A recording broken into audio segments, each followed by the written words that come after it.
Baik, Assalamualaikum warahmatullahi wabarakatuh. Sebelumnya perkenalkan, nama saya Muhammad Syahbaz Arifin dengan NPM 230101-2016. Langsung saja, di sini saya akan menjelaskan materi mengenai ayat-ayat tentang lingkungan. Oke, yang pertama dari pengertian lingkungan dalam Al-Quran. Oke, yang pertama dalam Al-Quran, lingkungan digambarkan sebagai sistem yang saling terhubung antara manusia, makhluk hidup, dan unsur alam yang menjaga keseimbangan kehidupan. Jadi manusia dan makhluk hidup itu saling bergantungan, dan juga ada unsur alam atau tumbuhan yang mana di situ harus dilestarikan, karena kalau tidak manusia dan makhluk hidup ini bisa terancam. Lanjut dalam surat Al-Baqarah di ayat 164 menegaskan bahwa keteraturan alam seperti langit, bumi, hujan, dan pergantian siang dan malam, jadi itu semua adalah tanda kebesaran Allah. Jadi di setiap unsur di alam saling berpengaruh dan memiliki peran penting dalam keharmonisan ciptaannya. Oke, lanjut ke poin kedua, ya ayat-ayat tentang lingkungan hidup dan penafsirannya. Masalah lingkungan hidup adalah persoalan penting yang menyangkut keberhasilan hidup manusia dan makhluk lainnya. Dalam Islam, menjaga lingkungan termasuk bagian dari iman. Seperti ada hadisnya, kebersihan ialah sebagian dari iman. Karena banyak ayat Al-Quran yang menegaskan pentingnya menjaga bumi dan tidak merusaknya. Dari yang pertama di Quran Surat Al-A'raf ayat 85. Di sini Allah memerintahkan umat Nabi Syuaib untuk berlaku jujur dalam timbangan dan tidak berbuat kerusakan di bumi. Jadi ayat ini menegaskan bahwa keadilan dan tanggung jawab dalam kegiatan ekonomi adalah bagian dari menjaga keseimbangan alam. Lingkungan akan rusak jika manusia ini semakin serakah. Lanjut ke yang kedua, Quran surat Al-Baqarah ayat 125. Di sini ayat ini menggambarkan orang yang suka membuat kerusakan setelah mendapat kekuasaan, yaitu yang pertama seperti merusak tanaman atau sistem reboisasi seperti menebang pohon secara menyeluruh. Nah, di sini Allah membenci perbuatan seperti ini karena menyebabkan kehancuran alam dan penderitaan bagi manusia dan juga makhluk hidup. Nah, yang ketiga ada Quran surat Al-A'raf ayat 56. Allah melarang manusia membuat kerusakan setelah bumi diciptakan dengan baik. Jadi larangan ini mencakup segala bentuk perusakan, baik sosial, moral maupun lingkungan, seperti pencemaran, penebangan hutan, kemudian eksploitasi yang berlebihan. Jadi manusia diperintahkan untuk menjaga keseimbangan lingkungan serta alam.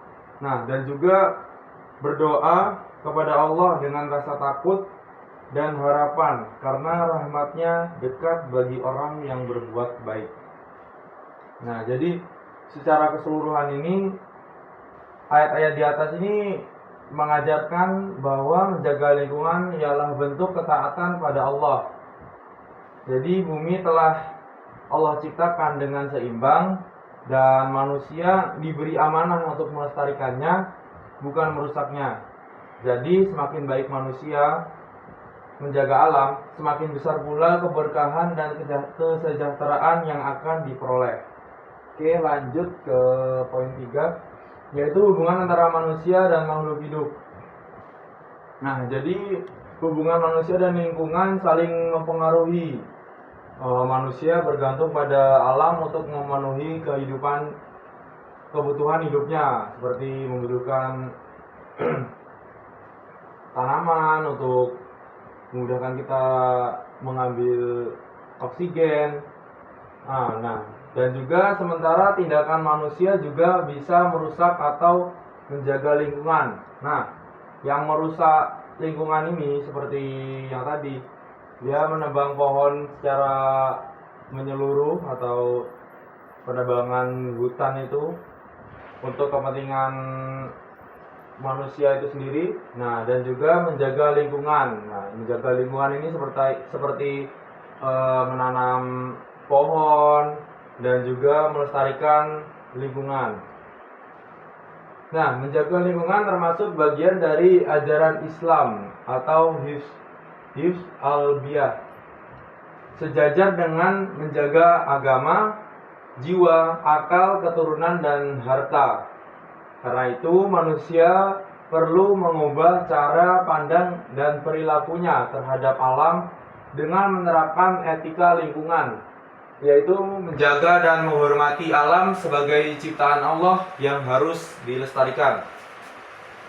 Oke, lanjut poin yang keempat.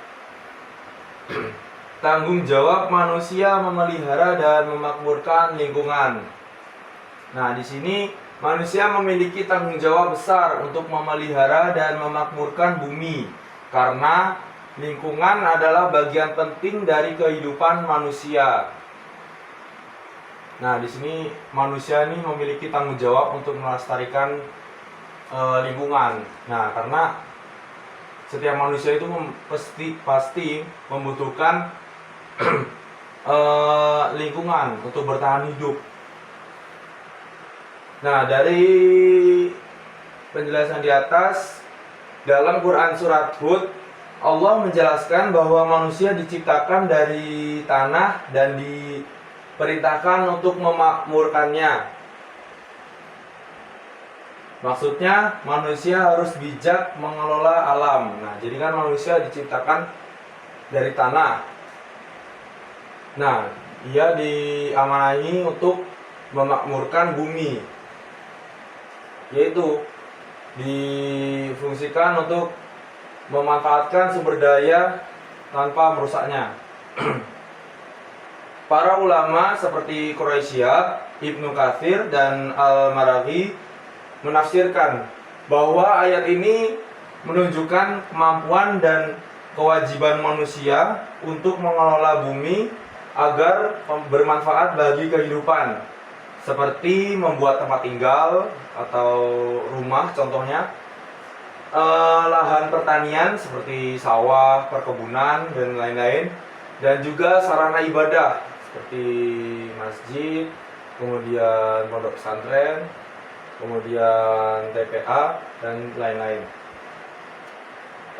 Dan lanjut ke poin terakhir, yaitu hukum menjaga lingkungan. Nah, di sini Al-Quran menjelaskan bahwa alam semesta tidak diciptakan tanpa tujuan, tetapi sebagai anugerah dan amanah dari Allah untuk dimanfaatkan manusia dengan bijak. Jadi tujuan alam semesta ini diciptakan sebagai anugerah dan juga amanah dari Allah untuk manusia yang digunakan untuk kebutuhan manusia di bumi dan harus dilestarikan dengan bijak. Manusia diwajibkan menjaga keseimbangan ekosistem, menghormati hukum atau hukum alam yaitu sunatullah, serta menghindari tindakan yang merusak lingkungan seperti yang dibahas tadi, menebang pohon secara menyeluruh atau merusak lingkungan. Nah, ya, termasuk penggunaan teknologi yang bijak. Jadi penggunaan teknologi yang bijak ini seperti yang di pabrik itu kan banyak menggunakan limbah pabrik itu dibuang ke sungai secara sembarangan, jadi bisa merusak lingkungan. Nah, dalam pandangan Islam, menjaga kelestarian alam bukan hanya pilihan, tapi kewajiban atau fardhu ain bagi setiap muslim, baik laki-laki maupun perempuan. Nah, jadi Kewajiban menjaga lingkungan itu wajib bagi laki-laki dan perempuan.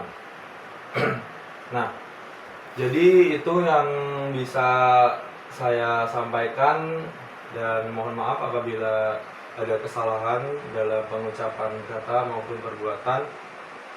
Saya akhiri. Wassalamualaikum warahmatullahi wabarakatuh. Kak bisa intinya ini sih.